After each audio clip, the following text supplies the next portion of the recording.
Alors à présent, on va faire un exercice de division euclidienne. Donc on nous donne deux polynômes, le polynôme A qui est celui-ci et le polynôme B qui est ici.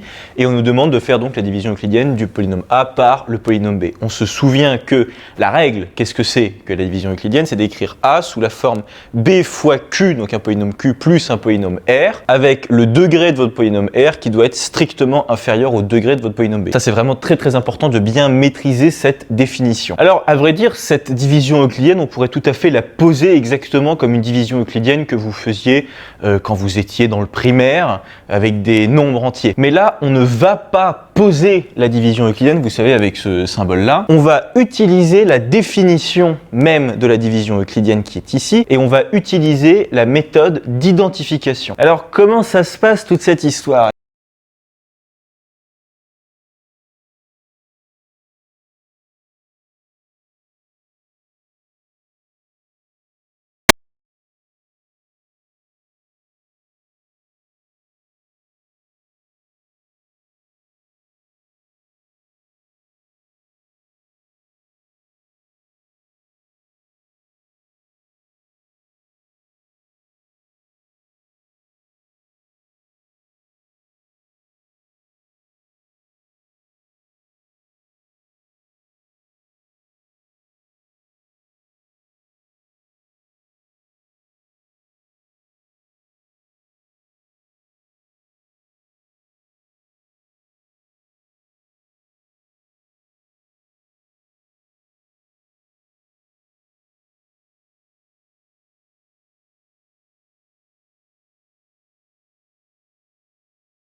Inférieur au degré de B, d'après la définition, son degré est nécessairement égal à 0, obligatoirement. Le degré de R est égal à 0, ou moins l'infini, mais on va déjà partir sur 0. On va s'imaginer que c'est une constante, peut-être que ce sera le polynôme nul, pourquoi pas, mais bon, après tout, c'est pas bien grave. Ça, le fait que le degré de R est égal à 0, ça veut dire que le polynôme R est une constante. Peut-être le polynôme nul, on le verra à la fin, mais en tout cas, on peut tout à fait écrire R comme une constante qu'on va appeler petit d, par exemple, avec d, lui, qui appartient à R. Je ne vais pas préciser, mais là, on est dans R de x. Bon, alors je le note juste là par caprice. Donc, votre polynôme R, c'est obligatoirement un polynôme constant, puisque son degré, c'est soit 0, soit moins l'infini. Si c'est moins l'infini, bah, ce sera le polynôme nul, mais ça restera quand même une constante aussi. Bon. Et maintenant, intéressons-nous au polynôme Q, qui est bien évidemment le deuxième polynôme qu'on recherche. On se souvient, chose très importante, que dans une division euclidienne, ce que l'on cherche, ce sont deux choses. C'est en réalité deux polynômes. C'est le polynôme Q et le polynôme R. On nous donne A et B, on doit trouver Q et R. C'est tout ce qu'on nous demande, ok ? Donc, toutes les informations concernant R et Q sont extrêmement précieuses. Là déjà, cette information sur le degré de R, ça nous a permis de dire que R c'est forcément un polynôme constant. Et maintenant, en ce qui concerne Q, regardez la belle information qu'on nous donne, c'est que son degré c'est égal à la différence du degré de A et du degré de B. Or, le degré de A c'est égal à quoi? C'est égal à 3. Le degré de B est égal à 1, donc nécessairement le degré de Q est égal à 3 moins 1, c'est-à-dire 2. Donc, si vous voulez, je vous l'ai écrit en vert. Le degré de Q est égal à 3 moins 1, c'est-à-dire à 2. Pour bien évidemment, tout ça, c'est du brouillon, hein. On n'a fait aucune rédaction pour l'instant. Mais alors là, vous allez me dire, bah super, mais à quoi est-ce que ça nous avance de savoir que le degré de Q est égal à 2?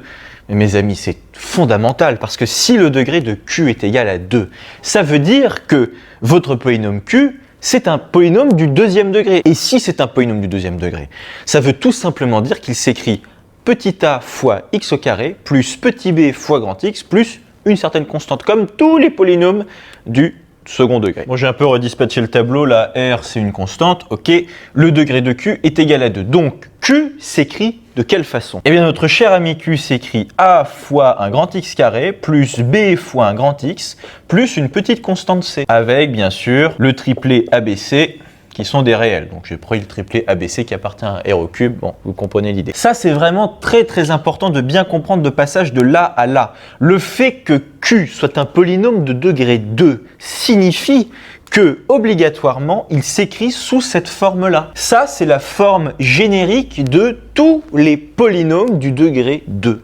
Ok, c'est aussi simple que ça. Voilà. Donc regardez un petit peu les belles informations que nous avons. Nous savons d'abord que R est égal à un petit d, c'est-à-dire une constante un peu quelconque, voilà, et Q est égal à un polynôme qui a cette forme-là, a fois x au carré plus bx plus c. Nous venons donc en 2 temps 3 mouvements d'exploiter ces deux propriétés fondamentales et qui nous ont permis d'établir ces deux égalités quant à R et Q. Maintenant, il ne faudrait surtout pas oublier cela, c'est-à-dire l'égalité fondamentale d'une division euclidienne, c'est-à-dire le polynôme A est égal au polynôme B fois le polynôme Q plus le polynôme R. Alors, qu'est-ce qu'on va faire maintenant? Eh bien, la seule chose que l'on va faire, c'est qu'on va recopier A, recopier B, recopier Q, qui est ici, et recopier R, qui est là. Et vous allez voir, on va y arriver. Et voilà le travail, elle est pas belle cette égalité. Le polynôme A est égal au polynôme B fois le polynôme Q plus le polynôme R. Alors vous me direz, bon, c'est bien gentil tout ça, mais on ne connaît pas A, ni B, ni C, ni D. Et d'ailleurs, j'ai oublié de préciser que A, B, C et D sont des réels, ce qui est chose faite. Eh bien, c'est maintenant qu'intervient la méthode d'identification. Je m'explique. Vous êtes d'accord que ici, nous avons un polynôme, nous avons le polynôme A. Et de l'autre côté, alors on peut dire nous avons 3 polynômes, B fois Q plus R, d'accord. Mais si on développe tout ça, en fait, à droite, on a aussi un polynôme, ce qui est assez logique, puisque vous avez quelque chose qui est un polynôme qui est égal à autre chose. Cette autre chose, obligatoirement, puisqu'il y a égalité, c'est aussi un polynôme. Donc, là, tout ce qu'on a là, c'est en réalité aussi un gros polynôme. Si vous développez tout ça, vous allez tomber sur un gros polynôme. Donc vous avez en réalité ici l'égalité entre un polynôme et un autre polynôme. Et qui dit égalité entre deux polynômes dit égalité des coefficients de chacun des deux polynômes. Vous vous en souvenez ça? Ça veut dire que les coefficients de A, là, les coefficients de ce polynôme, doivent obligatoirement être égaux aux coefficients du gros polynôme qui est ici. Alors ici, pour identifier les coefficients, il n'y a pas trop de problème. C'est les nombres, si vous voulez, réels ici, qui sont devant vos puissances de x, qui sont rangés par ordre décroissant. Donc vous avez d'abord 2, moins 5, moins 3 et 4. Voilà, c'est ça, les coefficients de A, c'est ça. De l'autre côté, c'est un peu plus tricky, parce que vous voyez que vous avez B fois Q plus D.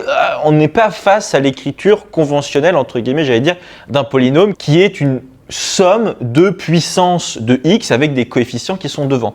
Donc, qu'est-ce qu'il va falloir qu'on fasse? Il va falloir qu'on développe là le b fois q, qu'on lui ajoute le polynôme r, là, le petit d qui est ici, et comme ça, là, de ce côté-là, on va pouvoir faire apparaître un polynôme de la forme un certain réel fois x au cube, plus quelque chose, donc un réel fois x au carré, plus quelque chose fois puissance x, plus une certaine constante. Et bien c'est parti, on va développer tout ça. Vous allez avoir ax au cube, plus bx carré, plus cx, là j'ai simplement développé le x sur tous ces membres-là, moins 2ax carré, moins 2bx, moins 2c, plus d. Là, toute cette partie-là, j'ai simplement développé le moins 2 sur tout ça, hein, moins 2 fois x carré, etc. Bon, vous avez compris l'idée, je pense. Mais c'est un petit peu le fatras, là, il va falloir qu'on organise et qu'on ordonne un petit peu, là, tous ces termes-là. Il va falloir qu'on écrive, vous vous souvenez, quelque chose fois x au cube, plus quelque chose fois x au carré, plus quelque chose fois x, plus une constante, pour qu'on soit vraiment en présence de l'écriture, j'allais dire, conventionnelle d'un polynôme. Alors dx au cube, vous avez simplement a fois x au cube. Dx au carré, j'en ai combien? J'en ai b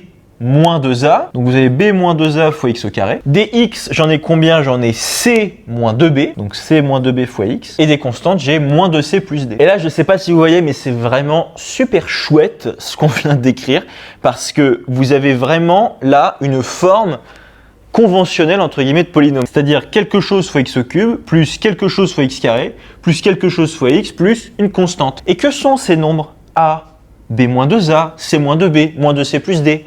Ce sont les coefficients de votre polynôme, de votre gros polynôme. Or, ce polynôme-là, c'est-à-dire ce polynôme-là, est égal à ce polynôme-là. Et on se souvient, qui dit égalité entre deux polynômes, dit égalité entre les coefficients de vos deux polynômes. Ils doivent aussi avoir le même degré. Bon, et qu'est-ce que c'est que les coefficients de A? On l'a dit tout à l'heure, c'est 2, moins 5, moins 3 et 4. Donc là, le coefficient devant x puissance 3, qui est A, doit être égal au coefficient qu'il y a devant x puissance 3, c'est-à-dire 2. Le coefficient qu'il y a devant x au carré ici, c'est-à-dire b moins 2a, doit être égal au coefficient qu'il y a devant le x au carré qui est ici, c'est-à-dire moins 5, etc. C'est-à-dire que c moins 2b doit être égal à moins 3, le coefficient qu'il y a devant x. Et en ce qui concerne les constantes, moins 2c plus d, ça doit être égal à 4. Nous sommes donc face à un système de 4 égalités qu'il va nous falloir résoudre. Vous allez voir, c'est pas bien méchant. Pourquoi 4 égalités? Tout simplement parce que nous avons 4 coefficients, ok, qu'il va falloir qu'on égalise avec les 4 coefficients qui sont ici.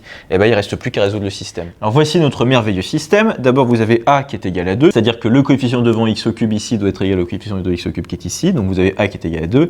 b moins 2a doit être égal à moins 5. c moins 2b doit être égal à moins 3. Et vous avez moins 2c plus d qui doit être égal à 4. Donc, si a est égal à 2, ça veut dire que là-dedans, on peut déjà remplacer a par 2, ce qui est logique. Donc, ça vous donne b moins 2 fois 2 est égal à moins 5. Vous remplacez a par 2, ce qui vous donne que b moins 4 est égal à moins 5. Donc b moins 4 est égal à moins 5. Vous faites passer le moins 4 de l'autre côté, ça vous donne simplement que b est égal à moins 1. Donc b est égal à moins 1. Or, si b est égal à moins 1, ça veut dire qu'ici, on peut remplacer b par moins 1. Donc c moins 2b est égal à moins 3 devient c moins 2 fois moins 1 est égal à moins 3. Or, c moins 2 fois moins 1, ça fait c plus 2. Donc c'est-à-dire que c plus 2 est égal à moins 3. Vous faites passer le 2 de l'autre côté, vous trouvez que c est égal à moins 5. Et ensuite, suivant la même logique, vous injectez, si vous voulez, la valeur de c dans cette dernière égalité, et vous allez trouver normalement que d est égal à moins 6. Eh ben, elle est pas belle la vie. Vous avez identifié A, B, C et D. C'était exactement ce qu'on voulait. Parce que nous, notre but, on se souvient, c'est de déterminer Q et R. Q, c'est lui, c'est A fois x au carré plus bx plus c, et R, c'est le polynôme D. Polynôme constant. Donc il vous suffit simplement maintenant de remplacer A, B, C et D par leurs valeurs respectives que vous venez de trouver à l'instant ici et d'écrire simplement le résultat. Q est égal à 2x au carré moins x moins 5 et R est égal au polynôme constant égal à moins 6. Donc vous avez bien trouvé votre polynôme quotient et votre polynôme reste. Et pour faire même encore un peu plus joli, on peut même conclure comme ça, donc A est égal à B, qui est ici, fois Q, qui est ici, plus R, qui est égal au polynôme constant égal à 6. Et voilà donc pour cette division euclidienne par identification. Après, on verra un autre exercice où cette fois-ci, on ne va pas raisonner par identification, comme on l'a fait ici, même si on peut toujours quasiment. On va carrément poser la division euclidienne. Vous allez voir.